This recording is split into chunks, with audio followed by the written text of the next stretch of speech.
Hi friends, అందరికీ నమస్తే. Welcome to మా ఇంటి లక్ష్మి డైలీ వ్లాగ్స్. ఈ వీడియో అయితే నిన్నటి వీడియో కంటిన్యూ అండి. నేను చక్కగా పూజ చేసుకున్నాను. ఆ వీడియో అయితే మీతో షేర్ చేసుకున్నాను. ఆ తర్వాత చక్కగా మా అత్తగారితో ముచ్చట్లు పెట్టాను కాసేపు. ఏంటంటే మా అత్తగారికి చాలా చీరలు ఉన్నాయి, కానీ అవన్నీ కట్టుకోదు ఎక్కువగా.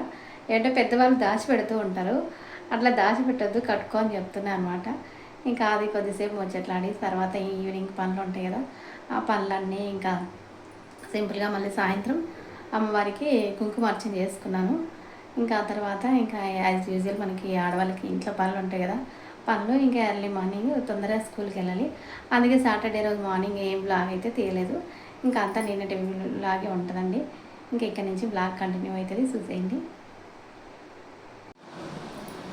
ఆ సీర కూడా తేపు, ఆ సీర తేపు. ఈ సీరకి ఏమైంది? బాగుంది మరి. ఏమైనా వాగలేదు కదా, అట్టుకుంటుంటే వగ్గుతాయి, ఊరికి ఎట్లా వగ్గుతాయి?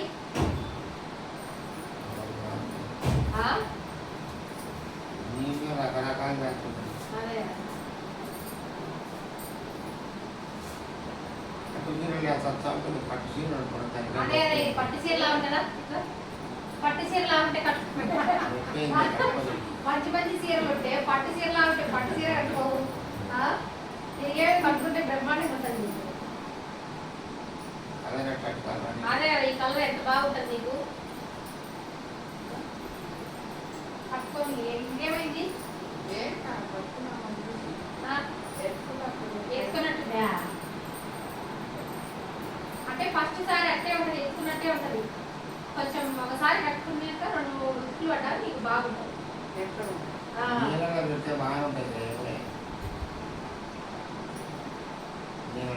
చీరలు నచ్చవు తొందరగా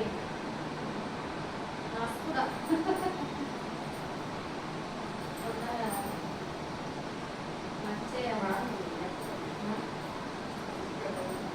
ఇది కట్టుకుంటే నీకు పట్టు చీర లాగా ఉంటుంది. పట్టు చీర లాగా ఉంటుంది ఇది కట్టుకుంటే. ఎట్లుంటుంది ఈ చీర? నాకు ఇస్తారంట. కలర్ ఎట్లుంటుంది నీకు?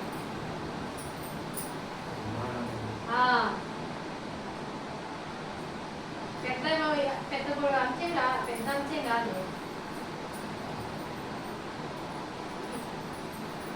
ఎంత అంచే, చిన్న అంచే కాదు. ఈ పక్క చిన్న అంచే వచ్చిందా?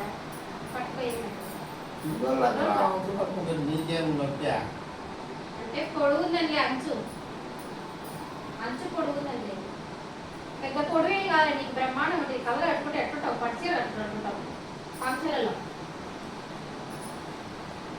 పెద్దవాళ్ళకి జాగ్రత్త ఎక్కువ కదా, ఎందుకంటే మా ఇంట్లోనే చూస్తుంటాను, మా అత్తయ్య మా మామయ్య బట్టల్ని చాలా పొదుపుగా వాడతారు. కొత్తవి ఉంటాయి, చాలానే ఉంటాయి, అయినప్పటికీ అసలు ఇంకా అవి ఆల్రెడీ వాడినవి పాతగా చినిపోయేంత వరకు వేసుకుంటారు అనమాట. అంత జాగ్రత్తగా చూసుకుంటారు. మా అత్తగారికి చాలా కొత్తగా ఉంటాయి, అయినప్పటికీ అవి వాడదు. పాత పడిపోయిన తర్వాత ఇంకప్పుడు ఏమైనా వాడే పాతగా అయిపోయిన తర్వాతే కొత్తవి బయటికి తీస్తుంది. ఇప్పుడు శ్రావణ మాసం కదా, ఉన్న ఈ వారానికి ఒకటి కట్టుకుంటే కట్టుకోదు, అట్లా అనమాట. ఇంకా ఈ బ్లూ శారీలు 2 కూడా ఇప్పుడు ఈ బార్డర్ వచ్చింది కదా, బిగ్ బార్డర్ వచ్చిందని ఆ శారీ నాకు ఇస్తానంటది. నాకొద్దు, నాకు చాలా ఉన్నాయి, ఇది నువ్వే కట్టుకో బ్లౌజ్ కుట్టించుకొని అని నేను చెప్తున్నా. ఆల్రెడీ ఇలాంటి బ్లౌజ్ ఒకటి కుట్టించి పెట్టిన, అది మ్యాచ్ అవుతుంది, ఇది ఎప్పుడన్నా ఫంక్షన్లకి అట్లా వెళ్ళినప్పుడు ఇది కట్టుకో అంటే, అది బార్డర్ పెద్దగా ఉంది నాకు వద్దు అంటది. ఇంకోటి ఇదేమో ఇది స్టిఫ్ ఉంది నాకు వద్దు అంటది. చూడండి ఫ్రెండ్స్, మా అత్తకి ఎన్ని చీరలు ఉన్నాయో అయినా ఒకటి కూడా కట్టుకోదు కొత్తవి. ఈరోజు ఒకటి కట్టుకుంది, శుక్రవారం కట్టుకుంటే ఉండయి కాదు, కట్టుకోదు. ఎందుకంటే ఈ పాపం కొంచెం కాటన్ ఉంటాయి కదా, ఇవి ఫస్ట్ టైం కట్టుకుంటే బాగా అనిపించదు వాళ్ళకి. అందుకని ఆల్రెడీ కట్టుకుని అయితే మెత్తగా ఉంటాయి కదా, అందుకని అయ్యే కట్టుకుంటుంటుంది. ఇది బులుగు సీరేమో నాకు ఇచ్చిద్దంట, కట్టుకో అంటే పెద్ద అంచు అంటది. 7 చీరలు ఉన్నాయమ్మ ఉతుకుబడని, పండగకి ఒకటి కట్టుకోవచ్చు నువ్వు. ఈసారి శుక్రవారం ఒకటి కట్టుకో కొత్తది. పండగలు వినాయక చవితి, దసరా, దీపావళి, 6-7 పండగలకి కట్టుకోవచ్చు అన్నీ. పండగకి ఒకటి కట్టుకో. ఆ కాటన్ మేము కట్టుకుంటే ఇంకా మెత్తగా అయితే అప్పుడు కట్టుకోవచ్చు. కట్టుకుంటే 2-3 ఉతుకులు పడితే నీకు బాగా స్టిఫ్గా లేకుండా ఉంటాయి. వేసుకో అదే మచ్చలుకున్న ముచ్చోళ్ళు ఎగబెడతారు. ఓజోళ్ళే తొందర కట్టుకుంటారు. ముసలోళ్ళకి తొందర ఎక్కువ కొంటే కట్టుకోవాలి. ముసలోళ్ళు ఏమంటే ఇంకా ఎగబెడుతుంటావు. ఇన్ని సీరియల్ ఉన్నాయి ఏం ముద్దు కూడా నీ కట్టుకోంటే కట్టుకోదు.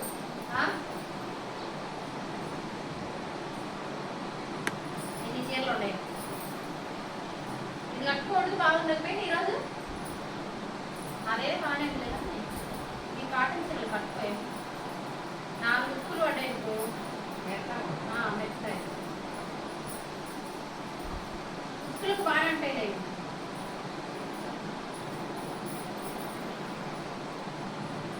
కొన్ని రోజులు కట్టుగా అయిపోతాయి. ఏం తీసుకెళ్ళి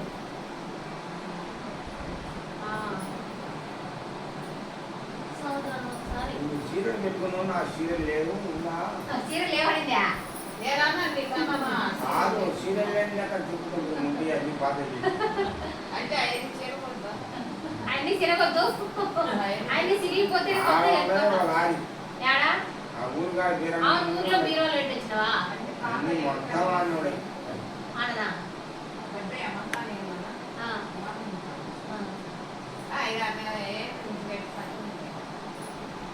మన ఇచ్చేయకూడదు. ఆడ మళ్ళీ ఏమన్నా చేస్తాయి చెదలు బదులు వస్తాయి.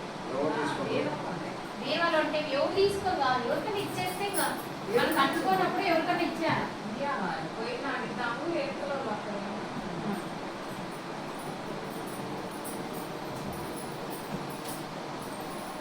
అయితే ఆల్రెడీ ఇప్పటికే మా ఫ్యామిలీ గురించి చూసే మీ అందరికీ తెలిసి ఉంటుంది. మా అత్తగారితో నేను చాలా అంటే చాలా ఫ్రీగా ఉంటానండి. అంటే మన అమ్మతో ఎలా ఉంటామో అలానే కలిసిపోయి ఉంటాను. ప్రతి విషయంలో కూడా ఎలా మాట్లాడుకుంటాం అంటే అమ్మ కూతురు ఎలా మాట్లాడుకుంటామో అలానే మాట్లాడుకుంటుంటాం. చీరల విషయంలో కూడా అంతే. నేను ఎప్పుడైనా తెస్తానంటే వద్దు అంటది. ఒకవేళ తెచ్చినా మా అత్తగారికి నచ్చవండు మళ్ళీ. అందుకని ఎప్పుడైనా తీసుకురావాలంటే మా అత్తయ్యని తీసుకెళ్ళి ఆమెకు నచ్చినయే తీసుకుంటాను. ఎప్పుడైనా నేను తెచ్చాను అనుకో ఇంకా కట్టకుండా అలానే పెట్టి ఎవరికన్నా ఇచ్చేస్తుంది. అందుకని ఇంకా నచ్చినవి తీసుకొస్తాను. ఈసారి శ్రావణ మాసం తెస్తానంటే వద్దులే నాకు ఉన్నాయి అనింది. ఇంకా నేను అందుకే తీసుకోలేదు.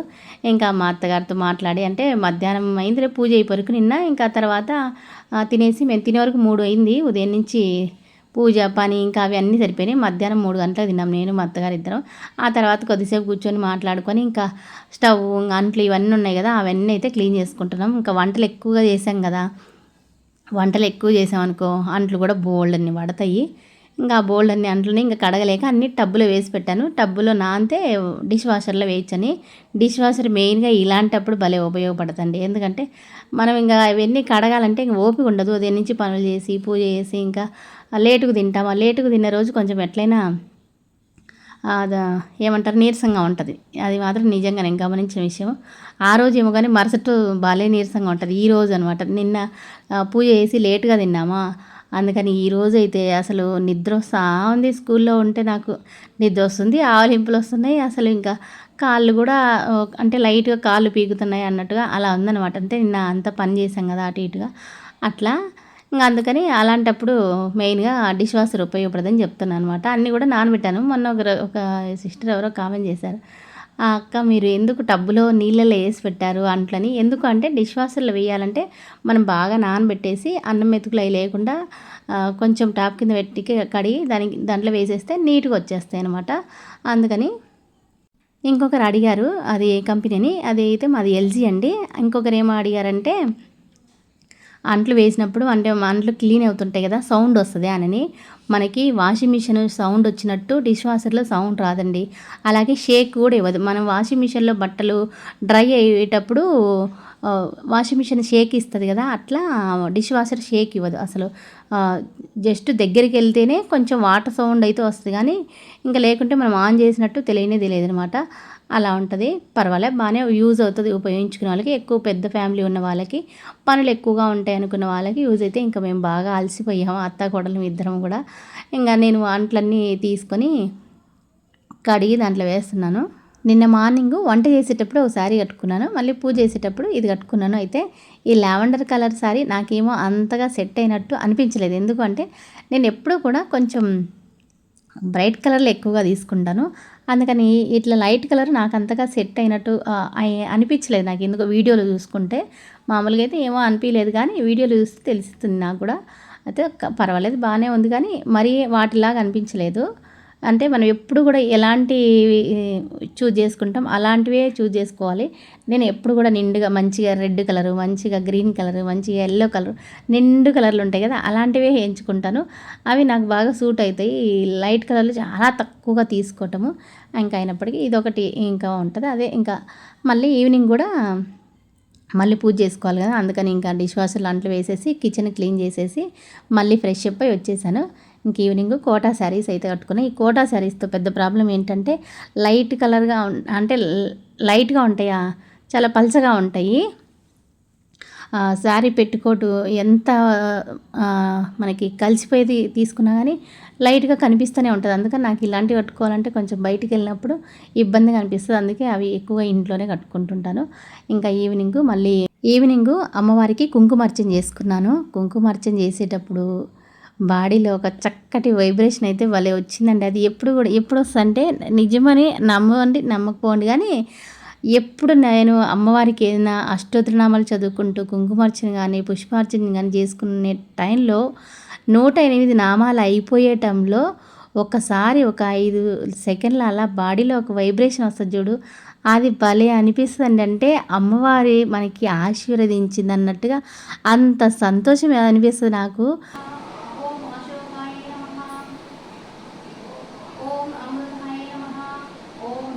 పెదవులపైన చిరునవ్వుతోటి భలే అనిపిస్తుంది అసలు. ఆ 5 సెకండ్లు అలా అనిపిస్తుంది. అది మనం బాగా భక్తిలో లీనమైనప్పుడే అలా అనిపిస్తుంది. నాకు బాగా చిన్నప్పటి నుంచి కూడా అలవాటండి భక్తి. ఎందుకంటే నేను పెరిగిన వాతావరణంలో అలా ఉండింది కాబట్టి చిన్నప్పటి నుంచి కూడా నాకు ఊహ వచ్చినప్పటి నుంచి కార్తీక మాసం వస్తే మా అక్క వాళ్ళు, మా పిన్ని వాళ్ళు ఉపవాసం ఉంటారు. తెల్లవారుజామునే లేచి 4 గంటలకు మా ఇంటి ముందు కాలువ ఉండేదనమాట. అక్కడ జలస్నానం చేసేసి అంటే నదీ స్నానంలాగా కాలువ ఉంటుంది కదా, పెద్ద కాలువ, అక్కడ స్నానం చేసి తెల్లవారుజామునే పూజలు చేసుకున్నాను. నాకు తెలియని వయసులో అదొక ఉత్సాహం అనమాట. అప్పటి నుంచే వాళ్ళతో పాటు నీళ్ళల్లో మునిగి తెల్లవారుజామునే లేచి అట్లా పూజ చేసుకొని అట్లా భక్తి అనేది చిన్నప్పటి నుంచి అట్లా అలవాటైపోయింది. అట్లా అమ్మవారు ఎప్పుడు వెంట ఉంది అనిపిస్తుంది. అయితే మంచి కుటుంబం ఇచ్చినందుకు నిజంగా దేవుడికి ఎప్పుడు కృతజ్ఞతగానే ఉంటానండి నేను. చక్కటి అంటే ఎప్పుడు కూడా అత్త మామ గొనిగి అలా ఇలా అని నన్ను ఎప్పుడు అనింది లేదు. అమ్మ నాన్నలాగా చక్కగా చిన్న చిన్న విషయాలు ఉంటాయి, అయినప్పటికీ సర్దుకుపోయి చక్కగా ఉంటాం అనమాట. మంచి కుటుంబం అయితే ఇచ్చాడు దేవుడు. మా వారు కూడా నన్ను ఎప్పుడు కూడా అలా ఇలానే అయితే ఏమంటారు, నేను ఏ పని చేసినా నా వెంటే ఉండి ఎంకరేజ్ చేశారు. అలాగే మా పిల్లలు కూడా అండి చాలా సైలెంట్. మా పిల్లలు ఆల్రెడీ వీడియోలు చూస్తుంటారు, ఎప్పుడు కూడా సైలెంట్గా ఉంటారు. మా చిన్నబ్బాయి అయితే ఇంకా చాలా సైలెంట్. మా పెద్ద అబ్బాయి అన్నా కానీ కొంచెం ఎవరినైనా బంధువుల్ని పలకరించడంలో ఉత్సాహంగా అట్లుంటాడు. కానీ మా చిన్నబ్బాయి జస్ట్ వాళ్ళని చూసామా, పలకరించామా, కూర్చున్నామా అంతే అండి. ఇంకా వాడి పని అయితే వాడు చూసుకుంటుంటాడు. ఇంకా మా వారైతే ఇంక నేను ఏ పని చేసినా చెప్పాను కదా, పెళ్ళైన తర్వాత 8 ఏళ్ళకి చదువుకుంటానంటే ఎవరు చదివిస్తారండి, మా వారు కాబట్టి చదివించారు పాపము. మా పిల్లలు ఎప్పుడు ఫస్ట్ క్లాస్ అప్పుడు నేను ఇంటర్ చదివాను అనమాట. అయితే నాకు జాబ్ రావటం వెనకాల నేను కృషి చేసింది ఒకటైతే మా ఇంట్లో ఫ్యామిలీ సపోర్ట్ అండి. మెయిన్గా మా అత్తగారి సపోర్టు. అసలు నేను చదువుకుంటుంటే అప్పుడప్పుడు నేను చాలాసేపు చదువుకుంటూ కూర్చుంటే ఈవినింగ్ అయితే కాఫీ కూడా తెచ్చిచ్చేది. ఎందుకంటే చదివి అలసిపోయి ఉంటాను కదా అన్నట్టుగా అంత బాగా చూసుకుందండి. ఒక అమ్మలాగా నన్ను చూసుకుంది నేను చదువుకునేటప్పుడు. ఎప్పుడు కూడా విసుగు చెందలేదు. ఎప్పుడు కూడా ఏదైనా నేను ఎప్పుడైనా రాలేదన్నా కొంచెం ఆమెకి చదువు లేకపోయినా మోటివేట్ చేసే మనస్తత్వం అన్నమాట. వస్తుందిలే, ఈసారి వచ్చిద్దిలే, ఇప్పుడు కాకపోతే ఈసారి వచ్చిద్దిలే అన్నట్టుగా మంచిగా అట్లా చూసుకుందనమాట మా అత్తగారి. నిజంగా నేను ఏ జన్మలోనే పుణ్యం చేసుకున్నాను అండి. అందుకే దేవుడికి కృతజ్ఞతగా ఎప్పుడు కూడా ఇచ్చిన కాడికి చాలు. ఎప్పుడు కూడా దేవుడికి మొక్కుంటూ నాకు ఇది కావాలి అది కావాలని ఎప్పుడూ అనుకోను అనమాట. ఇంతవరకు ఇచ్చినంతవరకు చాలు దేవుడు అన్నట్టు. పిల్లలు ఏముంది ఆటోమేటిక్గా వాళ్ళు సెటిల్ అయిపోతారు. ఉన్నంతవరకు చాలు అట్లా దేవుడి కృతజ్ఞతగా పూజలు అయితే చక్కగా చేసుకుంటుంటాను. ఇంకా మా వారికి మా అత్తయ్య మా మామయ్యకి తాంబూలం ఇచ్చానంటే బయట వాళ్ళకి ఎవరికి ఇచ్చినా మన ఇంట్లో వాళ్ళకి మెయిన్గా ఇంట్లో ఉన్న పెద్దలకి, అలాగే శ్రావణ వరలక్ష్మి వ్రతం రోజు మెయిన్గా భర్త ఆశీర్వాదం తీసుకోవాలి అంటారు. అందుకని మా వారు ఈవినింగ్ కల్లా వచ్చేసారు అనమాట. ఇంకా మా వారికి కూడా తాంబూలం ఇచ్చి ఆశీర్వాదం తీసుకొని ఆ తర్వాత ఇంకా మళ్ళీ వంట చేయాలి కదా. మా మామయ్య పాపం ఆకలి అవుతుంది అన్నాడు. అందుకని గబగబా శనగలు ఉంటే శనగలన్నీ ఇచ్చారు కదా, మనకి తాంబూలంలో ఇస్తారు కదా, ఆ శనగలన్నీ కూడా ఎక్కువగా ఉన్నాయి, అవి తినరు కదా అని ఇంకా కర్రీ చేశాను. ఇంకా గోధుమ పిండి కలిపి కొంచెం పక్కన పెట్టాను. ఆ తర్వాత మా మామయ్యకి ఒక్కడికి రొట్టె చేసాను. మా మామయ్యకి ఎక్కువ కూడా రొట్టె ఇష్టం. మనం ఎన్ని చేసినా, ఎన్ని రకాల పంచభక్ష పరమాన్నాలు అంటారు చూడు, అలాంటివి ఎన్ని పెట్టినా కానీ ఈవినింగ్ వరకు మా మామయ్యకి రొట్టె కావాలి. ఒక్క రొట్టె చేయమ్మా అని అన్నారు. సర్లే అని ఒక 3 రొట్టెలు చేశాను అనమాట. మా అత్తయ్యకి కూడా, వాళ్ళకి ఏమంటే ఎక్కువగా ఇలాంటి అన్ని రకరకాలు తినే అలవాట్లేదు. మనం ఆ బిర్యానీలని అవని ఇవన్నీ తింటుంటాం. వాళ్ళకి అవి ఏమి ఇష్టం ఉండదు. ఒక రొట్టె ఒక్కటి చేస్తే చాలు ఈవినింగ్, మంచిగా ఏదైనా కర్రీ లేదు అంటే అంత పప్పు అట్లా అనమాట. ఒక్కటైనా అట్లా చేయాలి ఎవరో ఒకరు, నేను కానీ మా అత్తయ్య కానీ. నేను చేస్తే చేస్తాను, లేదంటే నేను చేయలేదనుకో మా అత్తగారు చేస్తారు. 1, 2 అట్లా ఇంకా అందరికి చేస్తే అందరికీ. ఈ మధ్య నేను ఇంకా స్కూల్కి వెళ్ళొచ్చి మళ్ళీ రొట్టె అందరికి చేయటం కొంచెం కష్టమైన విషయం. నాకు ఖాళీగా ఉంటే అందరికీ చేస్తాను, అయితే తింటానంటే అందరికి కూడా చేస్తాను. కానీ కొంచెం రొట్టె ఏమంటే టైం పడుతుంది, చపాతి అనుకో గబగబా అవుతుంది. ఇంకా అందుకే ఎక్కువగా కూడా ఒకరోజు చపాతి పిండి కలిపెట్టానుకో 2 రోజులకి అలా ఉంటుంది. అందుకని ఎక్కువగా చపాతి చేస్తాను మా కోసం. మా మామయ్యకి రొట్టె ఇంకా కొంచెం వేడి నీళ్ళలో వేసి కలిపితే బాగా వస్తుంది. కొంచెం కలిపాను. ఇంకా అంట్లయినాయి కదా డిష్ వాషర్లో, అవి మా అత్తగారు నేను వేరుస్తుంటే, నేను చేస్తలేవి నువ్వు రొట్టె చేయంటే సర్లే అని నేను రొట్టెకి కలుపుకుంటున్నాను. కర్రీ కూడా గబగబ చేసేసాను, శనగల కర్రీ. ఉదయము పులిహోర, పాయసం, వడలు చేశాను. అవి ఉన్నాయి, అవి కొంచెం కొంచెం ఉన్నాయి కానీ అవి తింటే సరిపోయేది అందరికీ. మళ్ళీ చపాతీ చేయాల్సిన అవసరం లేదు.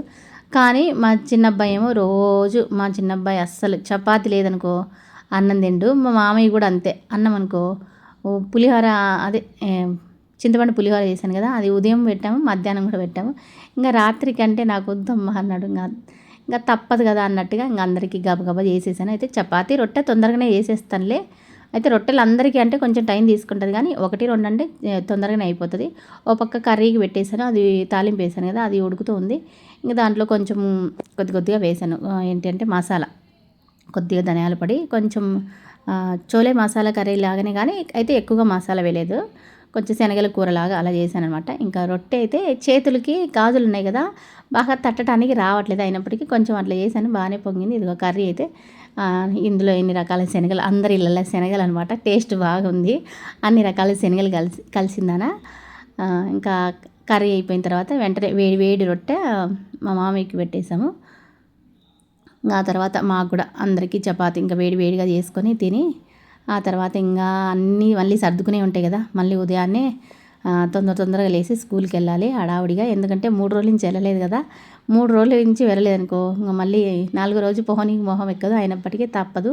ఇంకా ఆ తర్వాత మా వారు ఇదేంటంటే మెంతి కూర, పాలకూర తోటంట, అటు సైడ్ వెళ్ళింటే వీడియో తీసుకొని వచ్చాడు. అలాగే తోటకూర అదే పాలకూర, మెంతికూర కూడా తీసుకొని వచ్చారనమాట వచ్చేటప్పటికి. అయితే వాళ్ళు ఎప్పుడో మధ్యాహ్నం ఆ టైంలో కోసి కవర్లో పెట్టుకున్నారు, తెంపి ఏర్ల వరకు తెంపారు. కొంచెం వడబడిపోయినట్లాగా ఉంది, అంటే కవర్లో వేశారు కదా, అక్కడ ఇక్కడ తిరిగారు మళ్ళీ, అట్లా అయిపోయింది. అయినప్పటికీ బాగానే ఉంది. తర్వాత నీళ్లు చల్లి, అంటే నేను అంతా క్లీన్ చేసి నీళ్లు చల్లి పెట్టాను ఉదయానికి, బాగా ఫ్రెష్గా ఉండింది ఉదయానికి. ఇవాళ పాలకూర పప్పు, అలాగే పాలకూర పచ్చడి అయితే వేసింది మా అత్తగారు. నేను చేయలేదు, కానీ నాకు ఇంకా టైం లేకుండేది, తొందరగా వెళ్ళాలని.